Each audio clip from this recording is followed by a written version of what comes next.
Welcome to the Filmlings podcast. A bi-weekly podcast where we analyze all that goes into effective filmmaking. I'm Jonathan. And I'm Alex. And this is episode 120, 310 to 310 to Yuma. And some of those twos aren't two like T-O, but some of them are two like T-W-O. Very, very fast and furious. Yes, yeah. Too fast, too Yuma. Too fast, too Yuma. That's a good one, too. I like that. All right, Yeah. Well, I think we've already spoiled what we're talking about today. It's almost like it was the title. Twice, which is exactly what we're talking about. We're talking about the film 310 to Yuma twice because it was... There's two of them. It has been made twice so far. I feel like it's been a minute since we've done a Western, unless I'm forgetting something. We've done a lot of Westerns. I don't think we've done a lot in general. We haven't done a lot recently, but there's also a lot that kind of hew to the Western tropes. In tone, yeah. Yeah, and I don't necessarily know if it's because everything looks like Westerns or because Westerns are in a way like the American version of a more recognizable fantasy heroes arc, like the Save the Cat arc, just put into, an American version of mythology. There's a lot of American mythology that's wrapped up in the Western, and we're going to talk about that today. But yeah, everything that comes out of America kind of feels like a Western to some extent, and it is definitely a very frequently talked about genre. Did we do it like a samurai film recently? That we were like, it's a Western. No, but there is something that we said. This is basically a Western. Like, it's a Western. What episodes did we do recently? It's going to drive me nuts. I'm looking this up right now. This is a bad way to start the podcast on this digression, but here we go. We have to know. All right. Was it a Terry Gilliam film? It's possible, but I think it was... Oh, you know what it was? I think it was The Untouchables. Oh, yeah. No, that's a very Western film. Yeah. So there's The Untouchables. There's big emphasis on the Western mythology in that film. A couple, at least one direct Western scene that just kind of is in there for fun-ish. But yeah, I think that's what we're thinking of.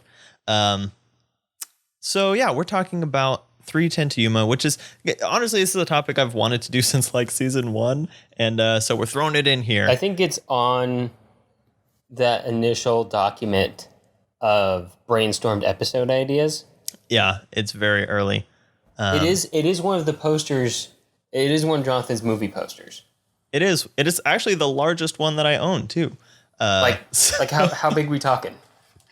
Oh man, I wish I knew, but I don't. That's okay, because we're talking about 310 to Yuma, Jonathan.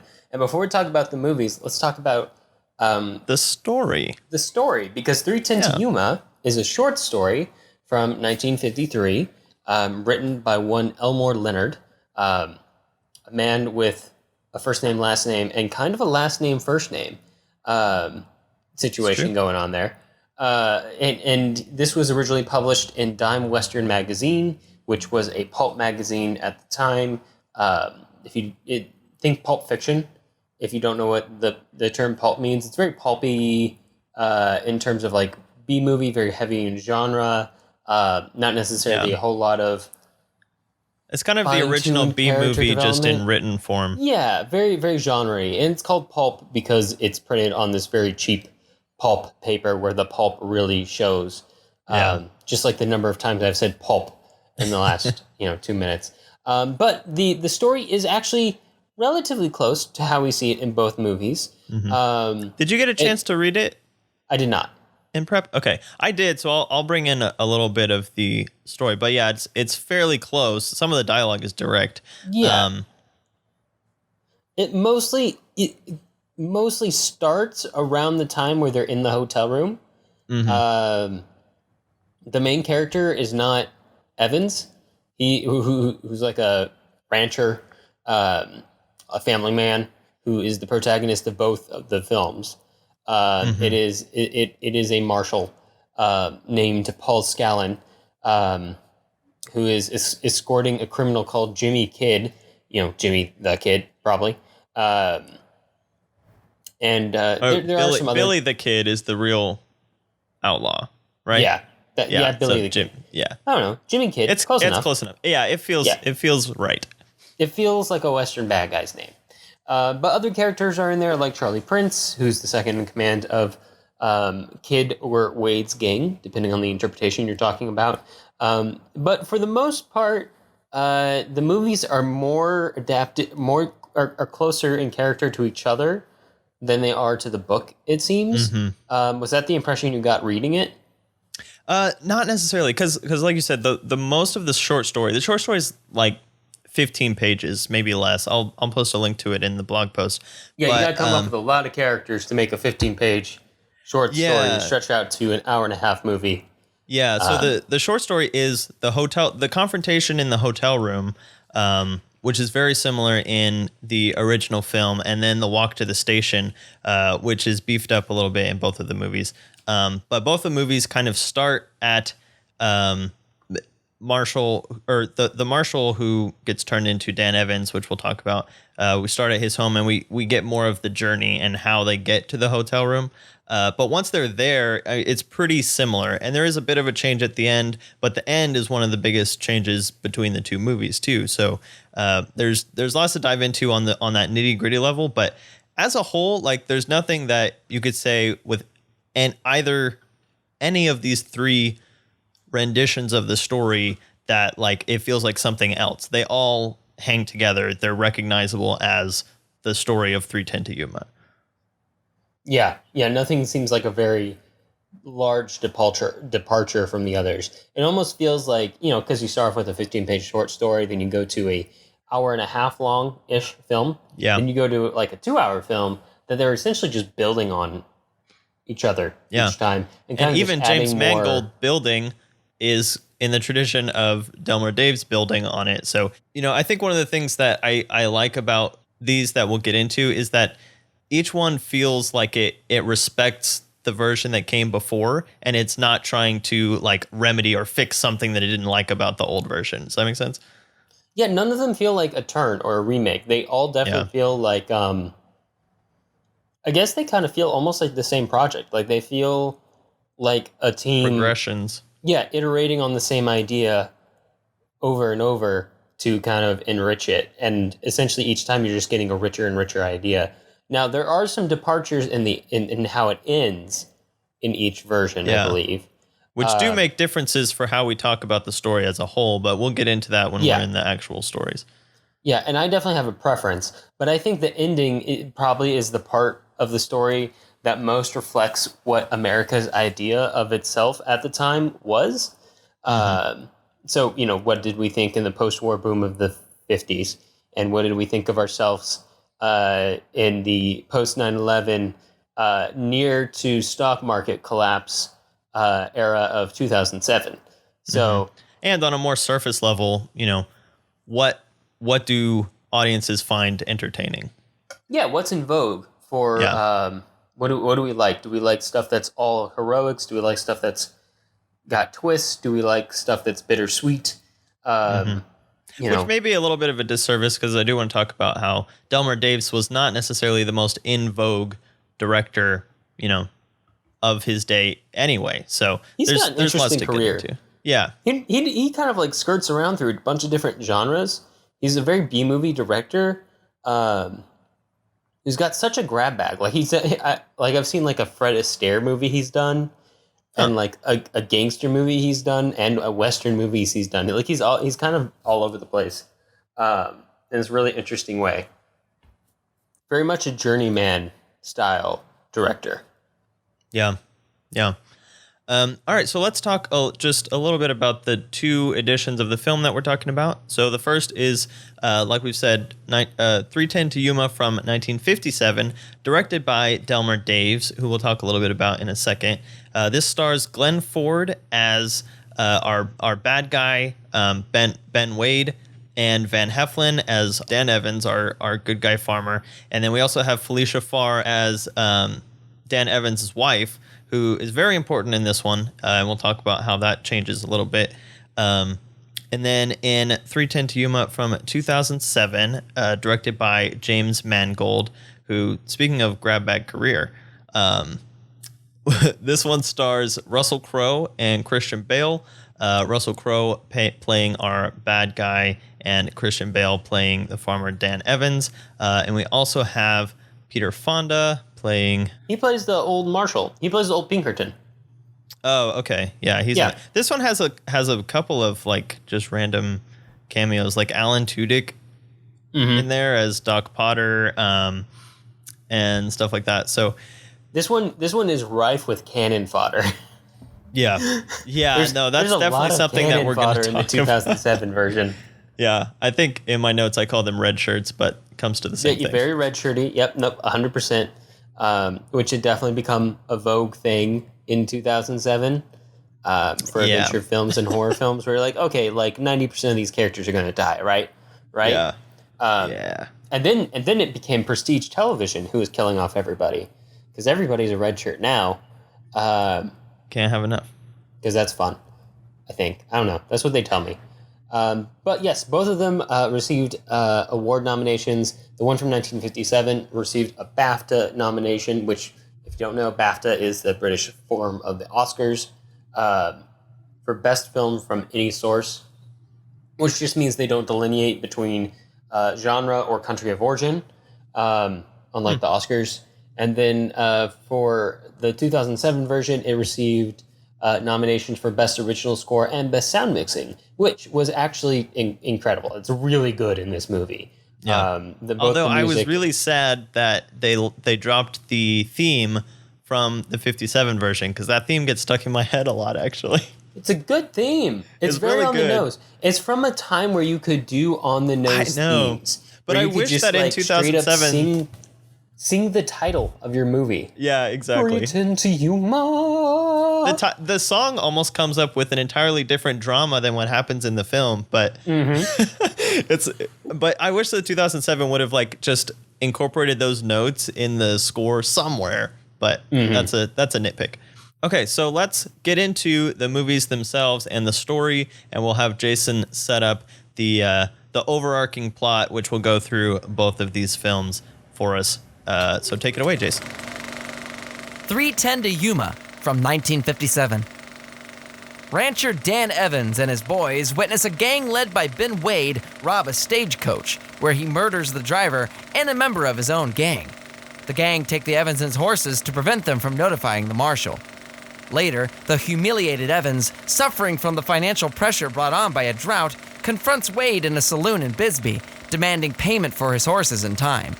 Wade pays, but Evans has served as a distraction for the marshal and his men to surround and capture the gang leader. Evans is hired by the owner of the stagecoach line, who Wade robbed, to escort the criminal to Contention City, where he'll be placed aboard the 310 to Yuma, where he'll stand trial and prison. Evans, in need of the money and wanting to prove his worth and morality to himself and his family, heads out on a dangerous journey with Wade's gang in hot pursuit. All right, Alex, I had seen this movie before, and I'm not sure if you had. I had not. I had planned on watching it a long time ago, almost 3 or 4 years ago, and then you recommended it for the podcast, and so I didn't watch it because I didn't want to have to rewatch it for the podcast, so I saved it.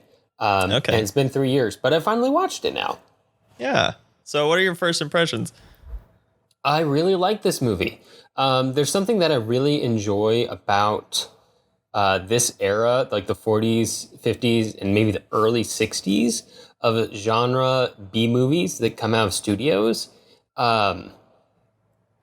Because one of the things that I love about movie making is that you can essentially set your own rubric in most cases about how you want, what defines success for your movie. And in these cases, they don't go like super bold. They're like, we're just going to tell this simple Western tale.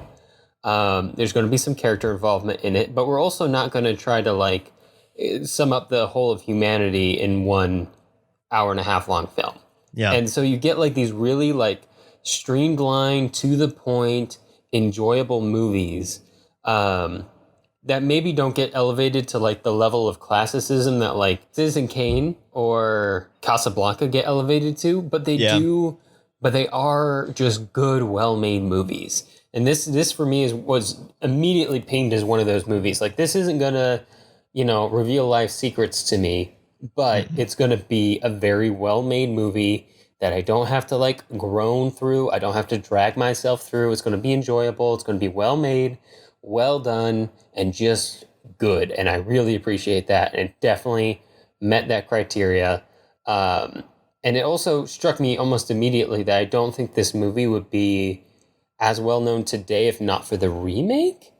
Yeah, I was wondering that too, because I'm not sure when it was quote unquote inducted into Criterion, because it is in the Criterion collection now, so it's being held back from oblivion a little bit. But yeah, that a lot of people know about the 2007 version, and that is the only reason that I heard of it. And I actually watched it for the first time because I accidentally rented the old version from the library instead of the new version, which I was going to rent. And I watched it anyway and just fell in love with it. At what point did you realize you had gotten the wrong movie? Were you like halfway through and you were like, Christian Bale really changed himself for this movie? Like, I know that's like his thing, right? Like, yeah, I know. He really likes to go under physical modification, but dang, does he look different. And bold choice to shoot this all in black and white in 2007. Yeah, see, I think I thought that the cover art was just like a stylistic black and white kind of thing. And so I didn't really notice until I actually put the movie in, and then I was like, oh yeah, this is definitely not the one I was looking for. But I didn't realize that it was a remake. So yeah, so that's interesting. But yeah, no, I totally get it. And like you're saying, it's not this huge sweeping like Lawrence of Arabia type of thing, but it does show, like, it shows the progression of a single moral dilemma. So we have Van Heflin's character, Dan Evans, who, has one thing. And the progression of his motivations is really important too, I think, and really drives the film, because he has to get Ben Wade to the 310 to Yuma train. And he starts off doing that. So important. I know it is, but I mean, it's so simple. It's so simple, but it's so important. Yeah. He just has to get him to the train, and everything in the world starts to conspire against him to stop that from happening. And his motivations even change for why he has to get there. He starts off having to get there because of money, because his family needs money or else they're going to lose their ranch. Okay, stakes are pretty high. Like, this is his whole livelihood. But by the end, that motivation is stripped away because he's offered money to walk away. His wife has given him kind of a moral out by saying, you don't have to do this. You don't have to prove yourself to me. You don't have to prove yourself to anyone. Just don't get yourself killed. And so his motivation goes from like very surface to like a deeply ingrained, I have to do this because it's the right thing to do. And watching that happen for an hour and a half is really kind of affirming. And like, again, it's not a huge thing, but it's something that kind of just sticks with you. And you're like, man, that is a good character, like good in capital O's? Just objective. Yes. Capital like just O. Capital O's. Don't capitalize the G. Don't capitalize the D. Objectively good. He is good. Good. He's a good guy. And then you add on top of that one of the most nuanced villains that I've ever seen in a film. Because Ben Wade's character is he's such a good villain. Good. Yeah. I like him. You shouldn't like him, but I like him. Mm-hmm. I want to dig into the idea I'd add of him him on Facebook. as that's not a good idea. But I would consider him an anti-villain in a way that we talk about anti-heroes sometimes as protagonists who make bad decisions or who have a darker side. Ben Wade is a villain or an antagonist who has a good side and has a moral side to him that I won't even say he struggles with it because he never chooses that he's side. An awful person. He kind of knows, but he's not completely awful. Like the kid says in the newer version, like there's still good in you. It's basically like a Star Warsy kind of thing. But the only other character that I can think of that kind of hits that same, villain with a soft side is like John Silver from Treasure Island. That's such a Jonathan pull. I know, but I mean, you're very 100% similar to me. correct. You are 100% correct, but this has become one of the most Jonathan episodes we've ever done so fast. I take full responsibility for everything that happens in this episode. That's a bad idea. Well, I mean, careful. Bad idea. Don't give me carte blanche. But yes, you are right. The characters in this movie are amazing. I also like that they're all like in this situation that none of them really want to be in, but they're like, well, I guess we gotta. Which, by the way, is one of the most accurate, like, that's how life goes things. Yeah, it's about how do people interact when they're at odds, but they have to be together. Yeah. Which is a nice turn to the to a lot of protagonists who kind of create their own situation, or a lot of villains who create their own situation that the other one has to navigate to. Like, they're both stuck in this situation that neither of them really created. It was almost like just an oops. Yeah. Like, oops, got you caught. Guess I got to take you to the train station now. And also, just the fact that they have such a clear, well-defined goal is so important. Everyone does in the movie, making this movie work. Which, it's not that you can't have fun or good movies with things that are a little more amorphous in what characters are trying to accomplish, or like maybe you don't know what somebody's trying to do, but you see them doing it and eventually it's revealed.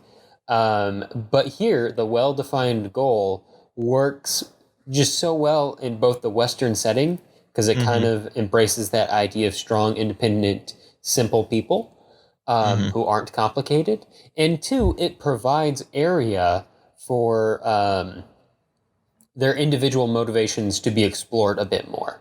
Like, we both know that they're headed towards this train, but the interesting thing that reveals them as characters to us throughout the movie and reveals what they're made of is their individual motivations that drew them to be in this situation in the first place that are explored. The Evan's sense of helplessness and sense of frustration that his farm is going under. Like, yeah, he needs the money, but I almost feel like the reason that he's going to do this, in addition to the fact that, he needs the money and he's morally a good person, is the fact that it almost seems like he's a man who feels like he has no control over anything in his life at the moment. Like, it's all falling apart. Yeah. And this is a way to grab that back. And that's something that's incredibly relatable. And yet, that's the thing, is like, I feel like this could easily become a thing where Dan's character is doing it for like a macho pride thing, because that would be so in place in this type of Western, or traditionally in a Western that is more of the action shoot 'em up kind of thing. And this film is kind of a departure from the more action heavy Westerns that were very popular in the 40s and early 50s. And so around this time, actually in the early 50s, like with films that actually I want to bring up in relation to this one, and you have made a note about it too, which is High Noon. Hey, Jonathan, what time is it? It's High Noon. Oh gosh. Yes, High Noon, which is also a psychological Western, quote unquote. That's this type of Western that gets very much into character motivations and this almost like operatic delving into like good and bad and, motivations and that kind of thing, rather than, we're just going to see a bunch of good guys shooting up a bunch of bad guys. It's a bigger emphasis on the tension, which is important. Like, the thing that makes the duel in the street between two gunmen so satisfying isn't the skill of the shot or the speed of the draw, because you can't see that when it happens. You only see the reaction. It's the tension that builds it up, the look between the eyes, the good, the bad, and the ugly. Down, down, down. See, the good thing is, Jonathan, I sing so poorly that we can't be cited for copyright infringement. Yeah, that's a definite danger here. That's a plus.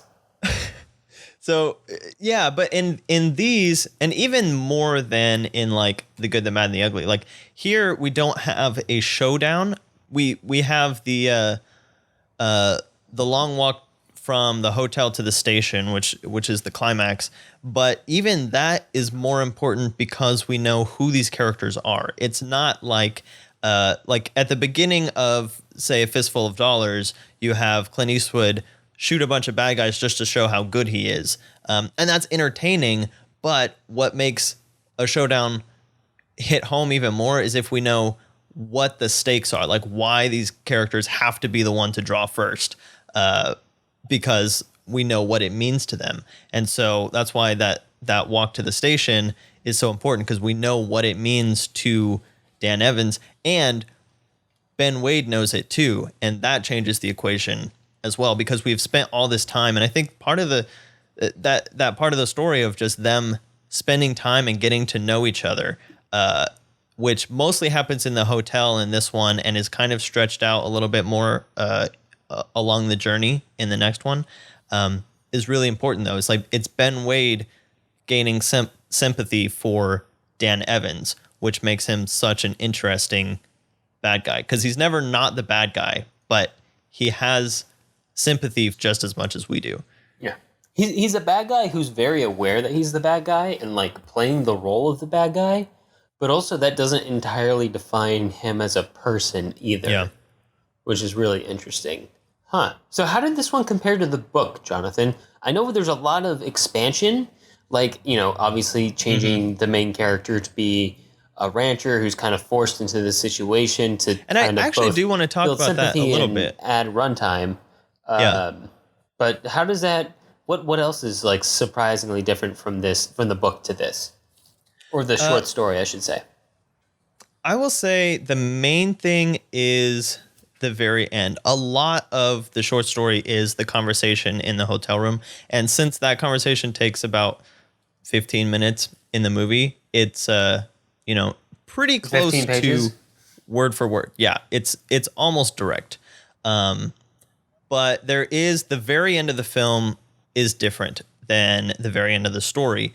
And so we're just going to get into the ending, because that's going to be a big discussion of the next part of this episode. So if you haven't seen the movie, go look for it. I'm not sure if you can find it online for free. I would recommend renting it or buying it or something, because it is very good. And if you haven't seen the 2007 one, go check that out as well. So in the film, Charlie Prince is like, drop Wade, just drop it, I'll shoot him. Because Ben Wade is basically blocking Dan Evans as they're walking up. And then Ben Wade decides to jump in the train and protect Dan the whole time. And then they ride off. And Ben Wade has a line about, I've broken out of Yuma before, this isn't a big deal. But basically what he did is he just saved Dan Evans' life. And he says, I don't like to owe anyone any favors. In the story, and in one of the interviews with Elmore Leonard on the Criterion disc. So at the very end of the story, Wade does drop, but Evans shoots Charlie Prince before Charlie can get to him. He shoots another one, and then he has to like pick up Ben Wade and throw him on the train himself. And that's the much more pulp fiction version. Yes. Of the story. And that's definitely what Elmore Leonard wanted, because he was a little upset that they made it Ben Wade's choice, but I think that changes. I mean, that's kind of the whole point of the classic. Movie. Yeah, yeah, it makes it way more classic, way more poignant. Because otherwise, it's just about I'm the stronger person. That makes me better. Mm-hmm. I'm faster at drawing, which is very Western, and it wouldn't feel out of place. But the choice of Ben Wade to protect Dan is what elevates this out of a pulp Western. That's what they've been earning over the course of the story. Yeah. That's the ending they've earned through all of their shared character development, is saving each other. I will say, I think that the line or the line delivery or something at the very end is not my favorite. He says, "You're just going to have to trust me on this one." And it sounds a little too adventure-y for what we've been leading up to, but I'll run with it, because the 1950s. Yeah, that's the point. What they get to is so important, and it is very surprising, because it's not what you expect from that type of movie. You expect one last showdown. And I think Dan does get Charlie as they're like riding off on the train and stuff. But the other thing that happens at the end here, which is actually a really big change that we're going to get into in the next one, is the fact that as they ride off, Dan's wife is there and she sees him get Wade on the train and it starts to rain. That puts this into like this almost metaphysical reward level of like Dan achieved what he needed to, and now the heavens are rewarding him for sticking to his morals. Yeah, that's what brings the rain about. Mm-hmm. That makes sense. And there's also the relationship with the wife is something that changes in the next one. And I think the relationship with the wife is like really important in this film, because there's an element that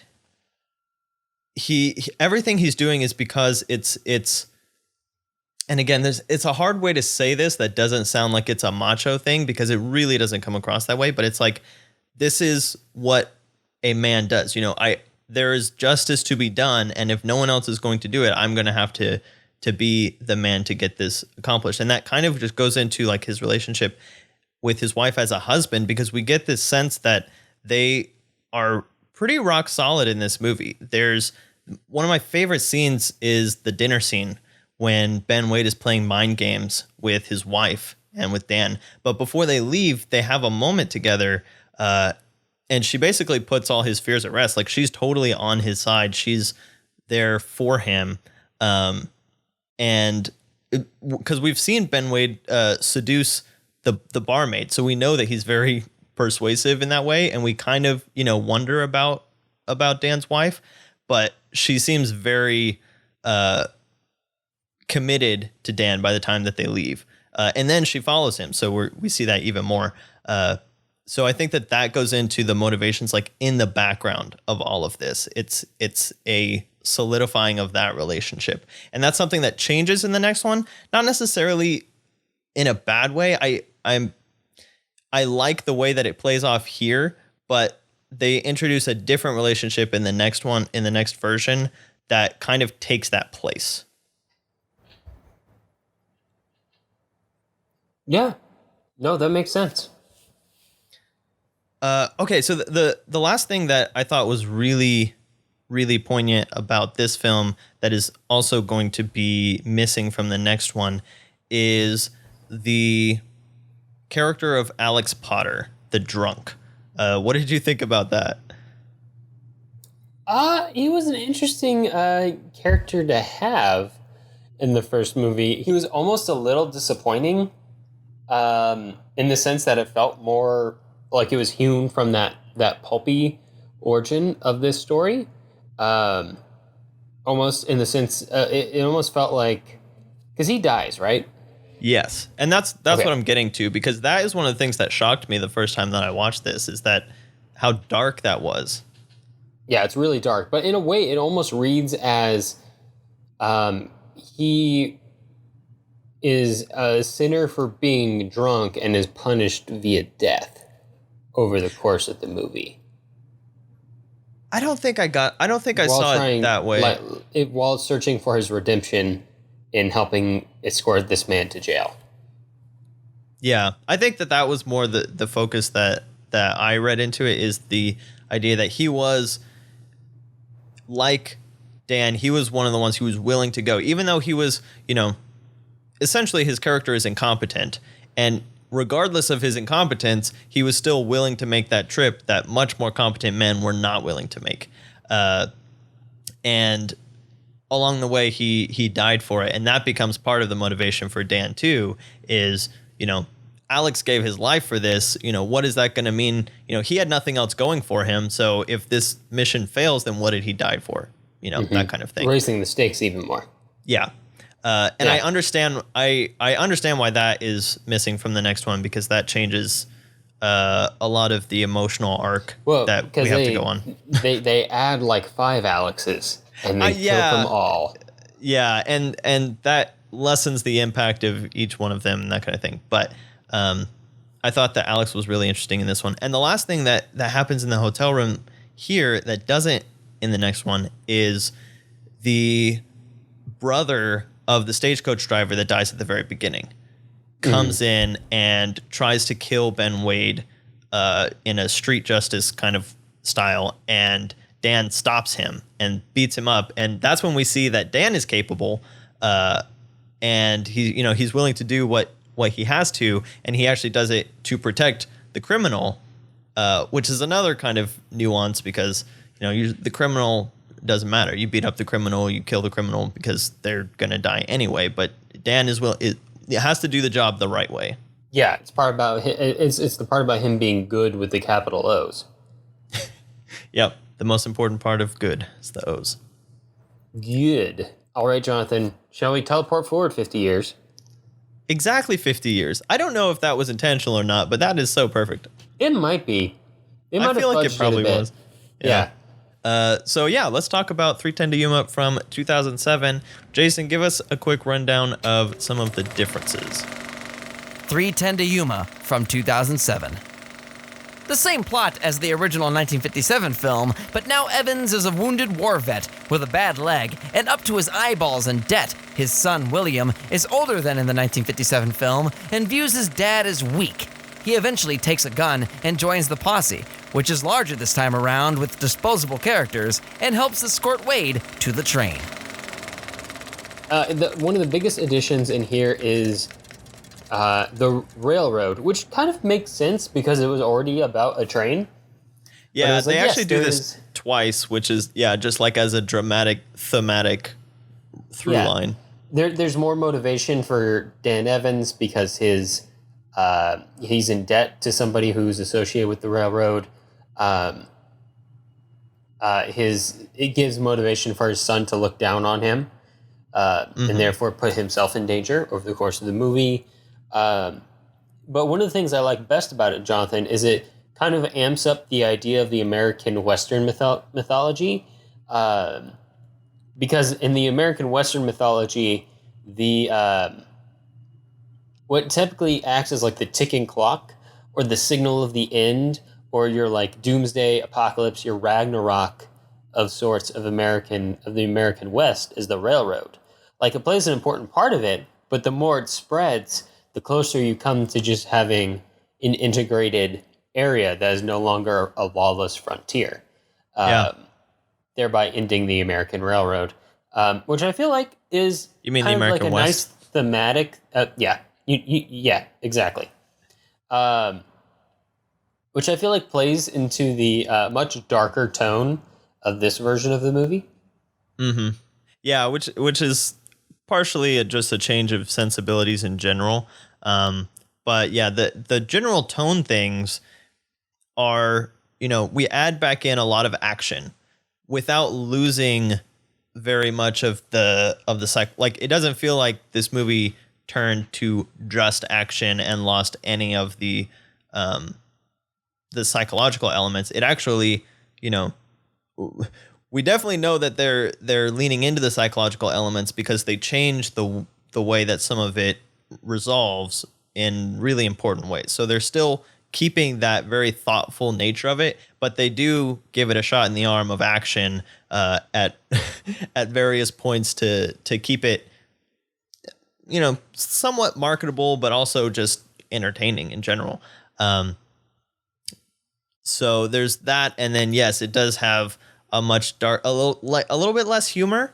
There is some humor, but it is overall people die a lot more in this movie, as we've already kind of established. There's literally just fodder characters, and I don't know how I feel about that, Jonathan.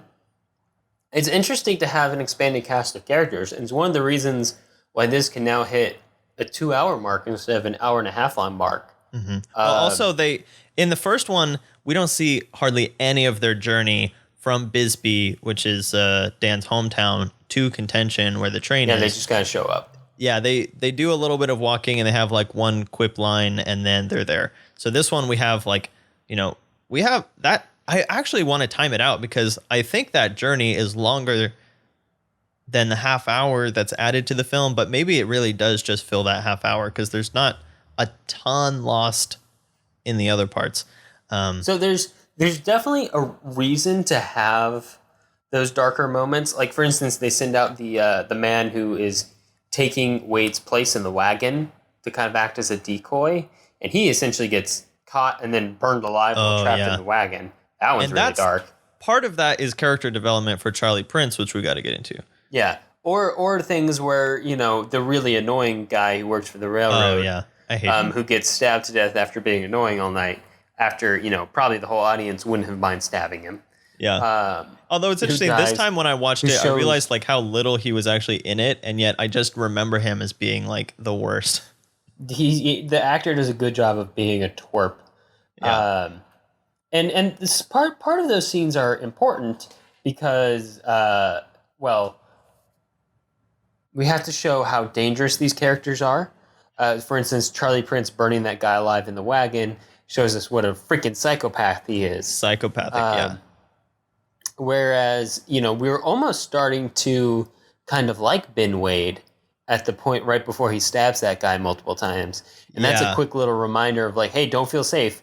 This is not the time to feel safe. This is all dangerous, which both keeps the tempo of the film and keeps the tension there, which is pretty important. But there are some deaths that just feel, I don't know, unnecessary, extra, or like the character wasn't developed enough to earn that death, or like the death just wasn't needed. Like when the doctor dies as they escape the railroad, I was just kind of like, I guess they're just killing them all now? Like, yeah, see, I think, because that guy is called Doc Potter, so I think he's supposed to take the place of Alex Potter, but since we do have so many more characters, the intimacy of that death of Alex is lost, so Doc becomes kind of irrelevant, or at minimum just redundant. Yeah, he basically, like, he doesn't feel developed enough as a character to really have us feel when he dies, other than like, well, why was he here? And the old railroad guy too. The Pinkerton, Peter Fonda. Yeah. That death almost makes sense because it's the resolution of a long-standing struggle between him and Ben Wade. But also at that point, they had already killed off some people. So it was, that was just the point where I was like, oh, they're just going to kill everybody off except Dan, aren't they? I mean, mostly I just mean his character. He didn't have to go on that trip with them. Like at some point, they had so many characters on the trip, whereas in the original, I think they had 2. Yeah. No, they had 3 because they did have Butterfield, Evans, and Potter. So they had the money, the guy who's going to make it all the way, and then they had the drunk. So yeah, after that many people die on a trip, there's a point where you just stop you stop going. Yeah. It's like, good, this is stupid. Yeah, which is part of the movie, but they didn't really lean into that part of the argument very much. It was just, we're still going. I will say one of my favorite parts of all of these stories is when Butterfield offers Dan $200 to leave. Yeah. He's like, get out of danger, leave. Here's the $200 I promised you. Get out of here. Because that's when his motivation is solidified as not being money. Mm-hmm. Which is how you handle somebody who seems to have multiple motivations at the start of a story. Yeah. Eventually, you have to decide what their priority is, because if they have extended priorities for over long, you run into some issues. Yeah, and in this one, it's kind of accentuated in Dan's line about the government gave me $200 for my leg as for them to be able to walk away from it without feeling guilty. And, so that throws a motivation check back on Butterfield, who is the, he's the one who owned the coach that got robbed or whatever. And so, his motivations for, paying off Ben, because, at some point, no one except for Dan is concerned with the justice of the act. And that is the thing that holds Dan to it, is the fact that he is fighting for justice, bringing the criminal to justice. Even if it becomes symbolic, like the line that, and one of the things that I don't like about this when Wade whistles for his horse, but the line of Wade having broken out of Yuma kind of lowers the stakes a little bit, and it makes the whole thing much more symbolic. But it's a very symbol-y kind of story anyway, so it still works. Yeah, I think that part actually makes the ending of this 2007 version a little better. If you look at it from that angle. Although I think I prefer the ending from the 1957 version slightly more. Yeah, and we'll get into that because that's the biggest thing to get into eventually. But one of the other major changes is the addition of the son. What did you think about that? Man, I hated that kid. Really? Oh, man, he's Percy Jackson. Come on. He sucks. Well, Percy Jackson sucks. Not the character, but the movie. I know. But just as a character, or you didn't like the actor very much? I understood why that character was that way. But also he was just such a dick for the first ostensibly half of the movie, and then only starts being okay when he realizes that danger is a real thing. And all of that makes sense. But also there was seems like a weird story to go to for this. But there was a point when they were rehashing the script for Toy Story where they realized they made Woody too much of an asshole. Oh, yeah. When really they just wanted to make conflict, and so they pulled back on that. Yeah. And there's a way to make conflict without making characters that you want to punch in the face. And this kid was that to me. I was like, dude, especially when I realized that the dad, I don't know if he had a prosthetic foot. He has a prosthetic, right? Yeah, because his leg got shot off during the Civil War. Especially when I realized that the dad didn't have a leg, I was like, wow, this kid is awful. Yeah, okay, so to clarify, the whole point of the son character, I think his name is William, is that he kind of takes the place of the wife as being the clear and present family motivation, but here we see him go from having a very small view of his dad as a failed farmer, a failed soldier, he can't complete anything kind of a thing, and then over the course of the film, as we see, or as Dan becomes the last man standing, if you will, to take Ben Wade to the station, the appreciation of his son for him grows. And one of the interesting things that I liked about the addition of the character, if not some of the particulars, is the fact that his son has a little bit of an Anakin kind of a storyline. It's really subtle. Very, very Anakin-y. Yeah. But you know what I'm talking about? That's a good way to put it. That's a Wade good way is to trying to seduce him to the dark side for a lot of it, and Evans's stick to his moral guns ultimately sways him to the light side, if you will, to put it in those broad terms that everyone can understand. Also, the sheer violence of the game, yeah, no kidding. Definitely, once the bullets start Charlie flying Prince and people is a start dying psychopath around in him, this film. Yeah, the kid is like, oh, all those pulp stories I was reading, they weren't true. And look, this kid is a completely logical character, and he's super effective in his position in the story. I just wish he was a little more bearable. Yeah. At the beginning, when he's very down on his dad, you just become like, well, come on, his dad hadn't shown any reason for him. He's a down on his luck farmer, which puts the audience sympathetic with him, and he hadn't done anything that would make us understand why the son was just so, we're upset at presented him with all the time. a wounded war vet right off the bat, whose kid thinks he's a wimp. Yeah, it's kind of annoying. But the point that they're getting to makes sense. If they take into account, and I feel like they did, the idea that this was a kid who grew up outside of the context of what we consider to be a common childhood upbringing, where you have hundreds of other kids around you in a school. Right. He's just growing up. All he has is his family, maybe one or two people who come to visit, and some books. and that like constructs his idea of the world. So I get that, and it almost makes sense to take that into consideration. But also at the same time, you have that weird like tiny scene really early on that hints at a storyline that doesn't really become much of a thing, where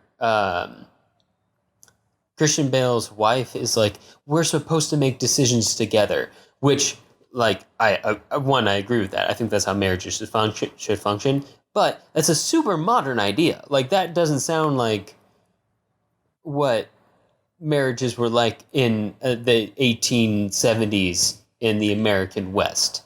Yeah, I don't know. I mean, I will say I don't like that part because, again, I don't like that they made the wife less supportive of him because she is very critical of him. And yes, that may be warranted. I mean, they basically just put the whole relationship on the rocks. They made her critical just to add conflict. Yeah. So she was like critical in two different directions over the course of the movie, which led to both inconsistency in her character and kind of turning her character into a bit of a shrew, rather than any attempt to actually make like an interesting, constructive storyline between the two people who could honestly be having this conflict in their relationship. Like it could be like, hey, I love you, but you got to stop like making these decisions on your own and putting us into debt and getting our barn burned down. Like that's got to stop. Let's figure this out. And then he goes off and does something stupid. But they never really get into that. They just hint at it. Yeah, because that's the other thing. Like that's why I was trying to drive home how solid the marriage was in the original, because that gives him a positive cathartic motivation towards the end. Whereas in this one, it almost just becomes even more of him trying to prove himself to his wife, to his kids, to all these people, even though in the other one, she had kind of let him off. She was like, I believe in you no matter what. Even if you don't do this, you don't have to do this to prove yourself to me. Whereas in the newer one, he kind of really does have to prove himself to everybody. And I think he says that at some point. She's like, do you think these people are going to think less of you if you don't do this? And he's like, no one can think less of me. So that is one of his driving things, is that he really does have a reputation problem that he's trying to fix. Yeah, and okay, so I once was in a screenwriting class where a guest speaker told us that your main character has to have like 5 or 7 problems. And I was like, that seems like a lot. Yeah, that seems pretty high. And it almost feels like this movie took that advice. And so you have like these weird dangling problems hanging off of Dan Evans that never really get addressed or resolved, like his marriage. Like that's just dangling at the end of the movie. Like it never gets resolved. Because the marriage, the son sort of takes the place of the whole family, and so as the son grows in appreciation for his dad, that I feel like is supposed to resolve the family aspect, because at the end the wife is right there seeing him accomplish his goal, and here we only have the son, which leaves that wife conflict that we set up at the beginning hanging.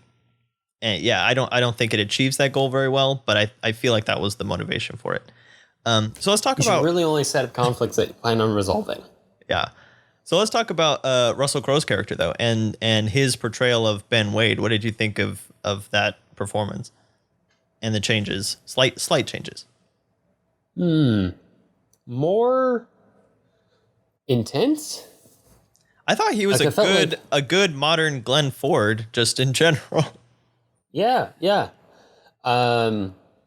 More seductive in a weird way. And probably because he tries to seduce like every woman he meets, all 2 of them over the course of the movie. Well, but he tries to, I mean, I wouldn't limit it to the women. I would say that he tries to seduce the son. He tries to seduce Dan. Like that is his primary character trait, is that he is eminently charming. And that's what makes him so dangerous.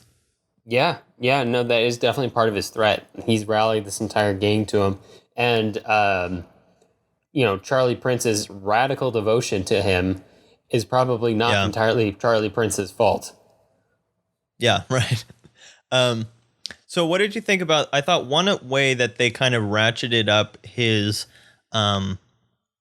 likability for, at least for the audience, if nothing else, is the addition of his, I guess you could call it like Bible thumping, if you will. Like he brings out these really like well placed biblical quotes, which again feel very out of character for our hardened criminal villain, but is also he has a backstory now, Jonathan. I know, and it has a. Everyone has a backstory. Yeah, everyone does have a backstory. I thought that Ben Wade's actually kind of came off pretty well.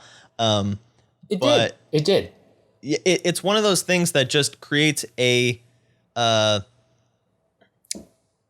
like this almost unresolvable conflict. Like at the end of in the hotel room, you see that William is very conflicted. He's like, you're not all bad. You don't want to get my dad killed. You don't want these things. Like he can see the good in him, but he can't reconcile like how bad he is just on the whole.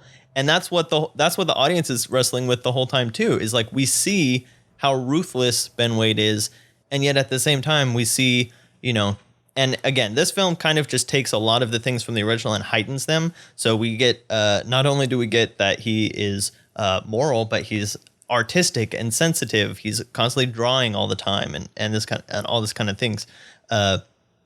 So there's a lot of that again is just developing on what was already a really good nuanced antagonist.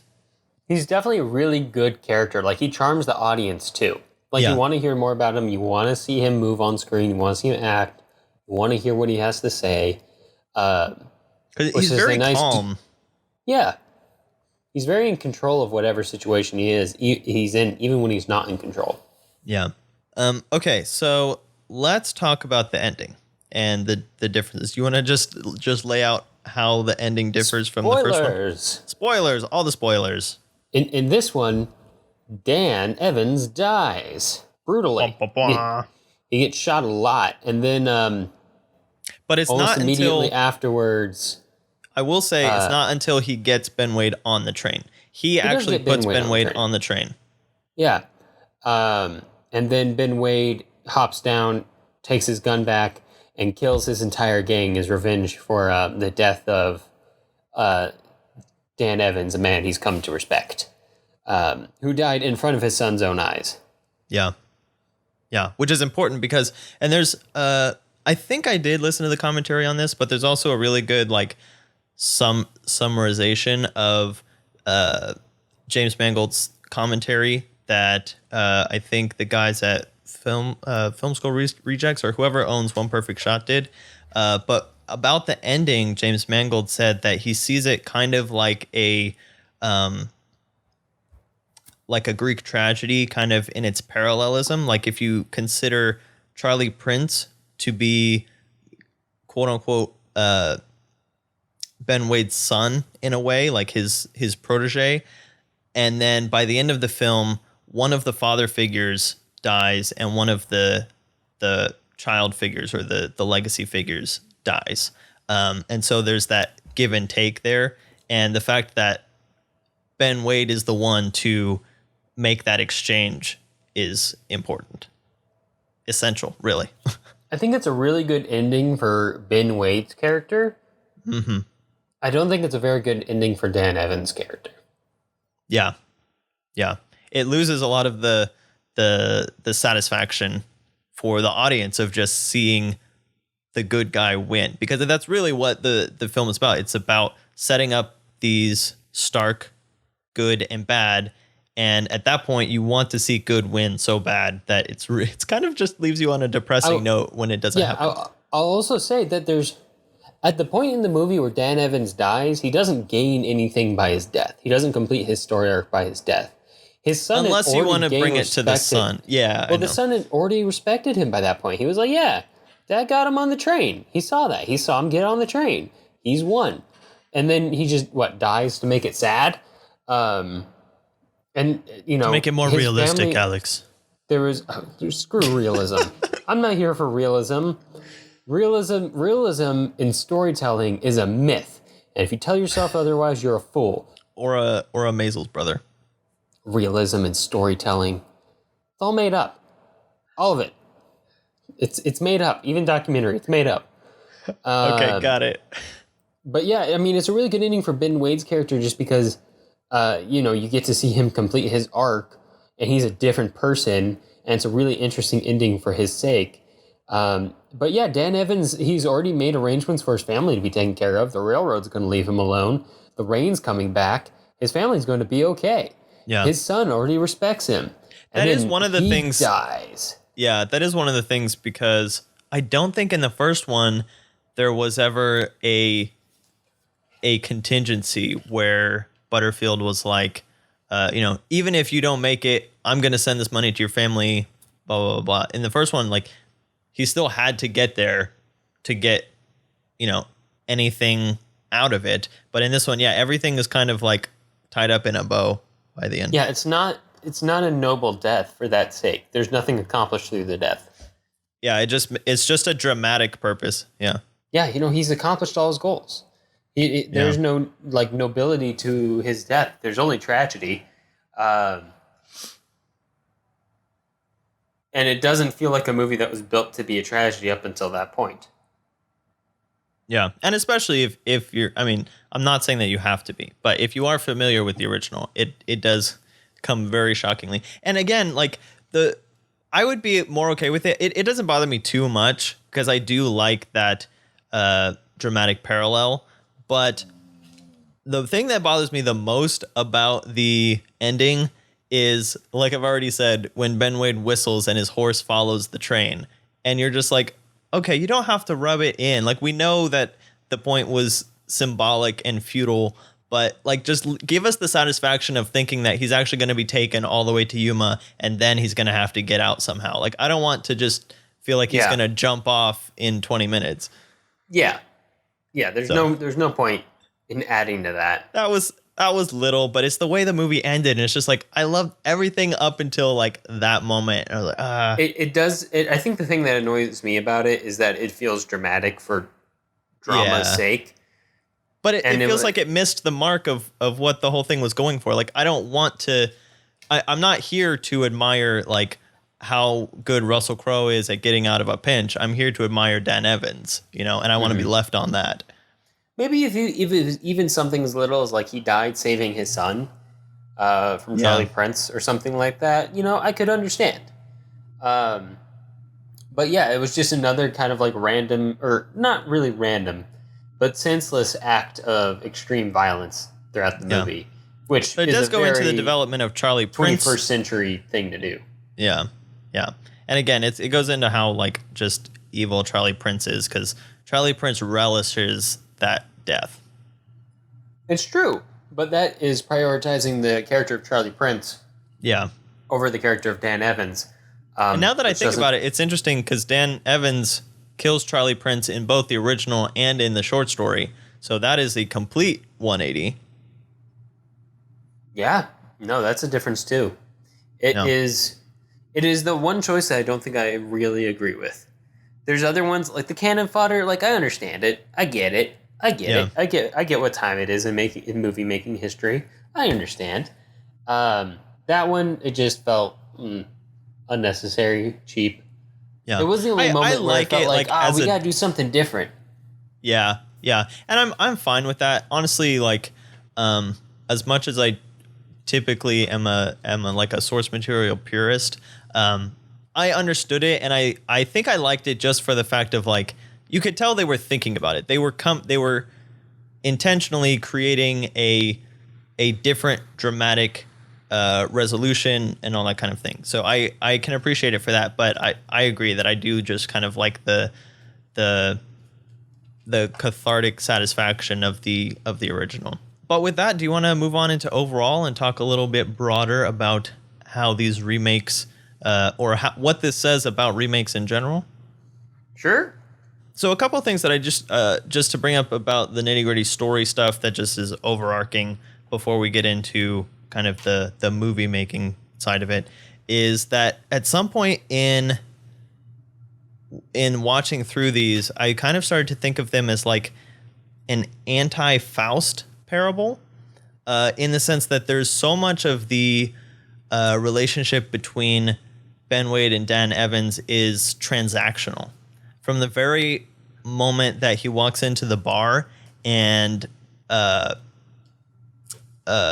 Wade starts getting money. Yeah. Starts paying him, and he's like, what is your price? What is your time worth? What are your morals worth?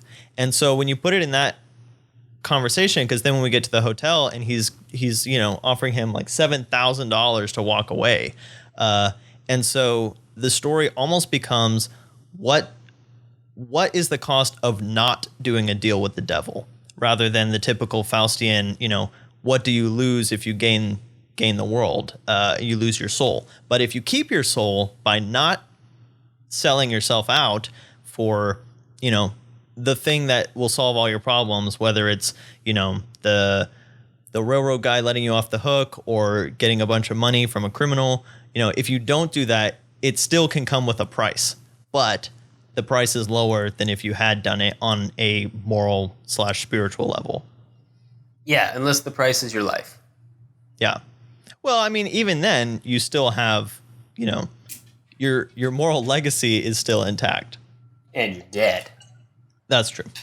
But like we've been talking about, there's kind of a resemblance in changing tastes, changing film styles, in seeing the very slight modifications, because this is probably one of the purest adaptations of any film that I've ever seen. I can't think of one that's more... Okay, we're going to exclude, for this discussion, Gus Van Sant's shot-for-shot remake of Psycho.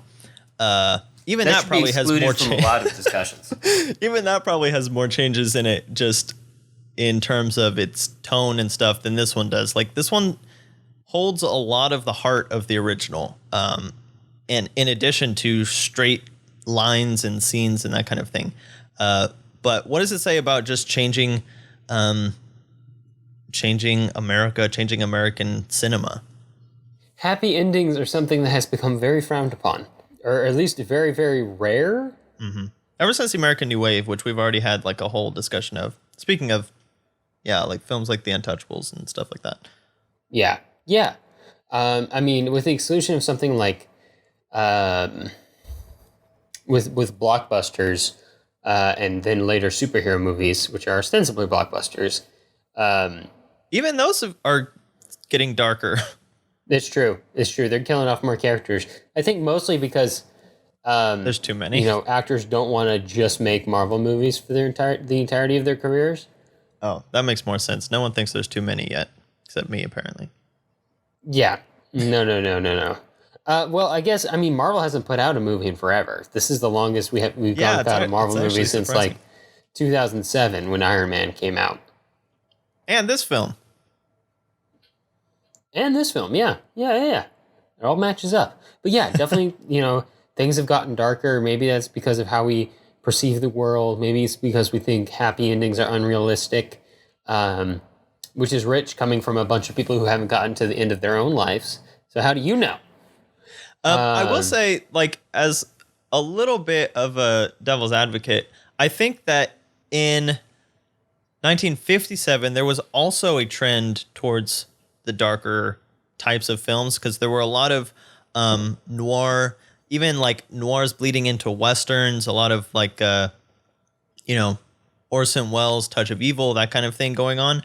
And from the little article that I read from Criterion, their kind of rundown of the film, Delmar Daves was a little bit of a departure from that, and they were kind of saying that might be one of the reasons why he's not necessarily considered in auteur categories like Orson Welles and William Wyler and stuff, because he wasn't really trying to break the mold. He was just making really good films in the mold, because what interested him was the positive relationships between people, and the way that, like I'm saying, like Dan Evans and his wife are that solid foundation that drives him to his noble deed. And then we see on the flip side of that, like the loneliness of the other characters in the film, like even the loneliness of Ben Wade as he kind of goes from place to place seducing woman and woman.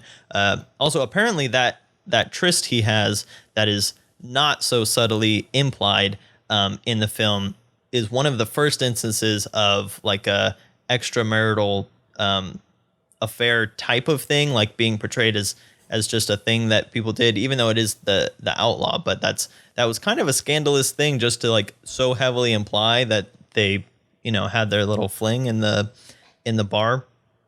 But yeah, I think that's something that even in 1957, the optimism of the film was a little bit of an outlier, as opposed to some of those other films and directors that have gone on to stand the test of time and retain a lot of critical success. Yeah, no, that's fair. Yeah, I guess that was pretty edgy for 1957 then, huh? It was pretty edgy to not be very edgy. Yeah, man. 1957, crazy times. Yeah, they were doing all sorts of crazy stuff, trying to overcome the TV wave of the late 40s and 50s. Yeah, and the last thing that I want to get into, which is one of the biggest motivators for even doing this episode, is this idea that the 2007 version, even though a lot of the things that we're talking about are kind of preference things, like the differences in the story and the ending and that kind of thing. But overall, like, it is what I would consider a very respectful remake. It is not gaudy. It's not, insulting or revisionist necessarily to the original in like a flaunty way. Like, I can make this movie better than you can. It's like, no, I'm remaking something that I admire and making it different, making it my own, which I think is very rare. Even though we have so many remakes coming out these days, is very rare that you see one that doesn't take the source material and just run left with it as fast as it can. You know what I mean? Like, I'm even thinking of films that I don't think that we officially covered this on the podcast, but another Western remake that came out a couple years, well, actually probably 10 years later. I think it was like 2017, but the Magnificent Seven remake, had none of that kind of respectfulness. I think we talked about this in our very loosely took the idea and then kind of went in its own direction with it. Yeah, and almost cartoonized it to make it more quote unquote exciting or entertaining or something, but lost a lot of the heart of what was really there. Yeah, and putting stars in there that maybe didn't fit. Chris Pratt, who I like in a lot of things, but I'm just saying, like, there's a way to do He's a remake not the action hero everybody seems to think he is. Yeah, especially, yeah, that's a different discussion. But when it is so easy to take something and just like make it bigger than life or bigger than it needs to be, to keep something, pretty close, still add some excitement, still add some things, but not lose the heart and the thoughtfulness and the thematic and dramatic beats that hold the thing together, is really refreshing, and what I think that a lot more people should keep in mind as they go about remaking things that, weren't bad in the first place. Like, they didn't need to be remade. I know it's not going to happen, but I'm going to advocate for it. This is my Dan Evans walk to the train, okay? Okay. That's fair, I guess. Yeah, if you want to tell an original story, just do it. Yeah, just change the whole thing if you're going to change it that much. You don't have to piggyback off an old IP. You can just do your own thing. Like, there's nothing stopping you except for the fact that studios won't do it. But I guess other than that, or your own creativity. Like, I feel like existing IP is used for either marketability or as a crutch to not have to come up with an entirely new story. And those are two things that cripple a lot of remakes, because they either weren't working for the good of the story that exists, or they were just, solely existing to ride on the popularity of the old thing. Yeah. Yeah, no, that's fair. I mean, honestly, most of the time I don't see too much of a point of a remake, but I did enjoy this one. And like we said, we have some differences with it. And, not everything is necessarily a change for the better in a dramatic way, but nothing like detracted from the film. Like they are both very enjoyable films, and they're one of my favorite double features to do. So that's why I wanted to include it here on the podcast. Also, he still has the poster up in his room. I still have the poster up. It's from the new one, but it doesn't have any text on it, which I really like because it could really stand for either of them. It just stands for 310 to Yuma. It's all 310 to Yuma, man. Yeah, it's just 310 to Yuma. It's all 310 to Yuma. All right, I think that concludes our journey to the 310 to Yuma. What are we going to be talking about next time on the podcast, Alex? Well, Jonathan, we asked and you all answered. And we are going to be talking about Lynn Ramsey and some of the highlights of her career so far as a director. First up, we're going to talk about Ratcatcher from 1999, which is a very highly rated movie that I've heard of but never seen. I don't know much about it, but I hear the title all the time.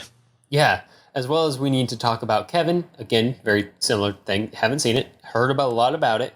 Has Tilda Swinton and John C. Reilly in it, and their kid is played by Ezra Miller. And that just sounds like a freaking combo. So that'll be interesting. I actually didn't realize that the husband was played by John C. Reilly, but I knew Tilda Swinton was in it. I don't know. I mean, I guess he would take more after Tilda Swinton in that genetic combo than John C. Reilly. But I mean, I don't know. It doesn't make a whole lot of sense, like genetically. But again, we're gonna figure it out. It's supposed to be a really good movie. And we'll tell you next time. Should be pretty dark. All of her movies are actually pretty dark. And you were never really here with Joaquin Phoenix. If you say one name weird, you got to say both weird from 2017. I have seen that one. It is incredibly good. It is what kind of got me interested in her career and her films in the first place. But I'm excited for you to get a chance to see it, Jonathan, and to talk about it here on the show. Yeah. So if you would like to support the show, you can head over to Patreon. We have a Patreon page where you can join our digital community, which is available at any tier. And you can also get more of us talking about movies and stuff. And that's on the Patreon podcast tier. And the last topic that we had that you can go over and listen to right now is The Man Who Killed Don Quixote, which was actually a really good, meaty discussion and kind of a wrap up to our Terry Gilliam episode from last time. So if you enjoyed that, go check out the bonus podcast. Check out the bonus podcast. But that is all the time we have for this 310 episode. If you have movie suggestions for us or just want to reach out, I can be found on Twitter at JSSatchel. And I'm at Alex Garinger. And I'm at the Blue Jay, 1994. And to find links to things we talked about today, you can view them on the blog at thefilmlings.com. If you like the show, let us know. Leave us a review on iTunes so other people know what we're all about. We definitely appreciate it. Talk to you next time. See ya.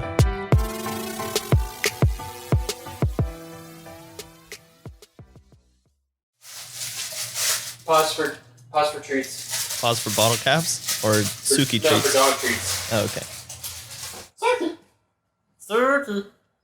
Surky.